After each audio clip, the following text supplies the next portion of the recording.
मेरे प्रिय बच्चे, आज तुमसे एक ऐसा विषय साझा कर रहा हूँ जो तुम्हारे जीवन की सबसे गहन जिज्ञासा है। ईश्वर से बात कैसे करें। बहुत बार तुम कहते हो, हे भोलेनाथ, मैं आपसे कुछ कहना चाहता हूँ पर समझ नहीं आता कैसे कहूँ। मैं जानता हूँ तुम्हारे मन में भाव बहुत है, प्रश्न बहुत है, लेकिन रास्ता नहीं सूझता।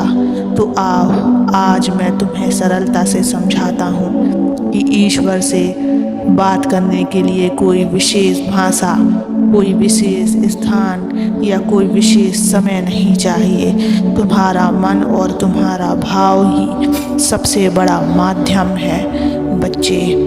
लेकिन इसको पूरा सुनने से पहले इस चैनल को सब्सक्राइब कर लेना, इस वीडियो को लाइक कर देना और कमेंट में ओम नमः शिवाय लिख देना और इस संदेश को पूर्ण सुनना। बच्चों, ईश्वर से बात करने के लिए मौन की आवश्यकता होती है। जब तुम दुनिया की आवाज़ों से खुद को थोड़ा अलग कर लेते हो, मोबाइल, टीवी, लोगों की बातचीत से, तब भीतर की आवाज़ सुनाई देती है।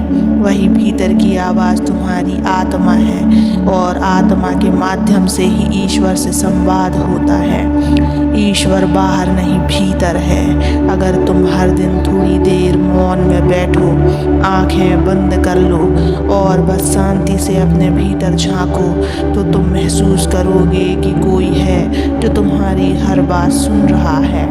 उसे नाम दो या ना दो, पर वो तुम्हारा पास है।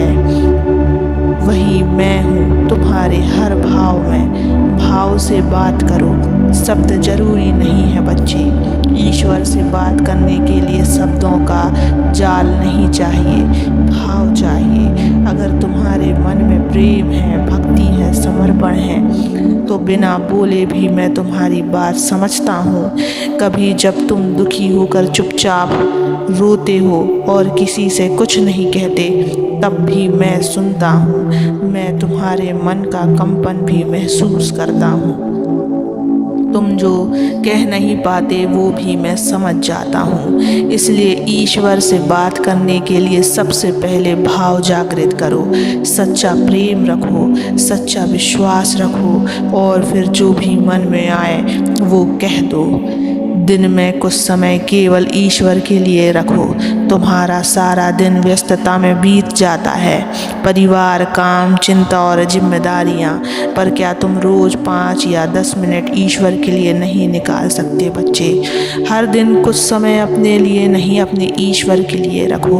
बैठो शांति से और कहो, हे प्रभु, मैं हूँ, आपके पास हूँ, मुझे सुनो। फिर चाहे तुम अपनी परेशानियां बताओ, अपनी भावनाएं कहो या बस चुप रहो, उस समय मैं तुम्हारे साथ होता हूँ।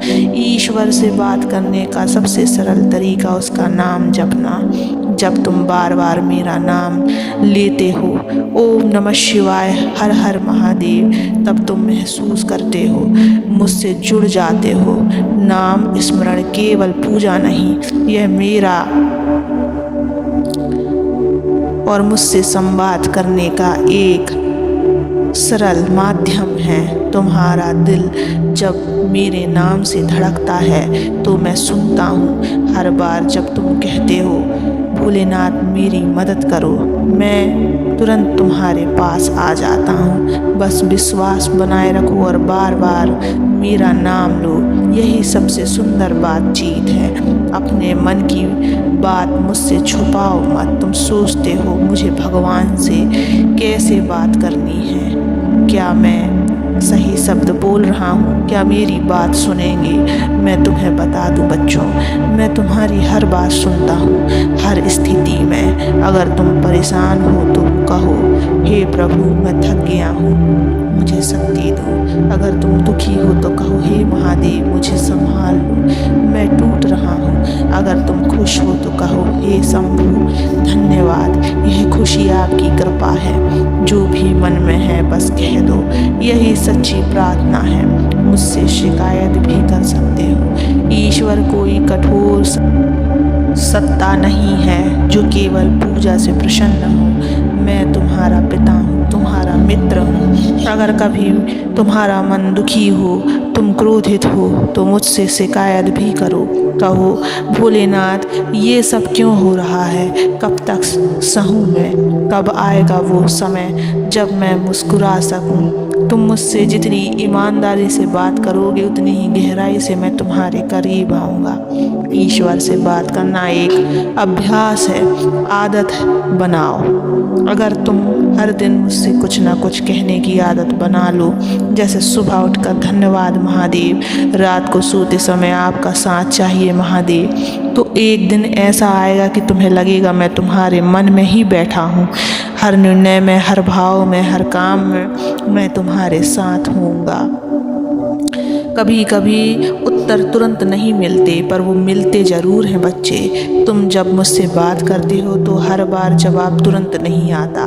कभी जवाब एक विचार के रूप में आता है, कभी कोई व्यक्ति तुम्हारे पास भेजा जाता है, कभी कोई अवसर देता है, तो कभी कोई कड़वी सच्चाई समझ में आती है। मेरा उत्तर आता है, उस तक पहुंचने के लिए धैर्य और विश्वास चाहिए। ईश्वर से बात करने के बाद चुप रहो, सुनो। बात करने के बाद सुनना भी ज़रूरी होता है। कभी कभी मेरे उत्तर तुम्हारी अंतरात्मा से निकलते हैं। कभी कोई किताब खोलो, उसमें जवाब मिल जाता है, या फिर कोई गीत, कोई बात, कोई संकेत तुम्हें मेरे उत्तर तक पहुंचाता है। इसलिए मेरी बात सुनने के लिए भी ध्यान और मौन जरूरी है बच्चों। ईश्वर से बात करना पूजा का कोई जटिल विधान नहीं है। यह तो आत्मा की आत्मा से, अपने अस्तित्व की उस शक्ति से संवाद है जिसने तुम्हें बनाया है। वो शक्ति हमेशा तुम्हारे साथ है, तुम्हारे रोम रोम में है। तुम कुछ भी कहो वो सुनती है। बस एक सच्चा दिल चाहिए, एक पवित्र भाव चाहिए, और फिर संवाद शुरू हो जाता है। अब से हर दिन थोड़ी देर अपने ईश्वर से बात करो। कुछ मत मांगो, बस अपनी बात कहो। वो तुम्हें तुम्हारी उम्मीद से भी अधिक देगा। बच्चे, तुम जब अकेले रोते हो तो सोचते हो कोई नहीं देख रहा, पर मैं देख रहा होता हूँ। तुम्हारे हर आंसू को मैं गिनता हूँ, उसे अपने त्रिनेत्र की ज्वाला में समेटता हूँ, और फिर उसे तुम्हारे भविष्य की सफलता में बदल देता हूँ। ईश्वर से बात करने का अर्थ यह नहीं कि केवल हंसी में याद करो। जब तुम टूटी हुई स्थिति में भी मुझसे बात करते हो, तब संवाद सबसे पवित्र होता है। वो टूटन ही तुम्हारे भीतर के अहंकार को तोड़ती है, और वहीं से आत्मा की आवाज़ जागती है। बहुत बार तुम डर के कारण मुझसे बात नहीं करते। अगर मैंने कोई गलती कर दी, अगर भगवान मुझसे नाराज़ हैं, मैं कहता हूँ मैं न्याय करता हूँ, लेकिन प्रेम से करता हूँ। मैं दंड नहीं देता, चेतना देता हूँ। तुम मुझसे मित्र की तरह बात करो, जैसे तुम अपने सबसे प्रिय साथी से करते हो। कभी कभी हंसी में भी मुझसे बात करो। भोलेनाथ, आज तो आप भी मेरी हालत देखकर मुस्कुरा रहे होंगे ना। महादेव, आप तो सब जानते हैं, फिर भी ये खेल क्यों? ऐसी सहज बातें जब होती हैं तो मैं और तुम एक हो जाते हैं। ईश्वर से बात करना कोई चमत्कार नहीं, ये अभ्यास है। कुछ लोग सोचते हैं कि ईश्वर से बात करना कोई चमत्कार है, कोई अचानक प्रकाश होगा और कुछ अलौकिक घटेगा। नहीं, ईश्वर से बात करना भीतर की स्थिरता है। हर दिन जब तुम मुझसे थोड़ी देर आत्मिक रूप से जुड़ते हो तो एक आंतरिक अनुभव होता है। धीरे धीरे वही संवाद स्थायी हो जाता है। बच्चे, अपने आप को अकेला मत समझो। मैं सदैव तुम्हारे साथ ही हूँ। बस नाम जप करते रहो और सदा मुस्कुराते रहो। ओम नमः शिवाय।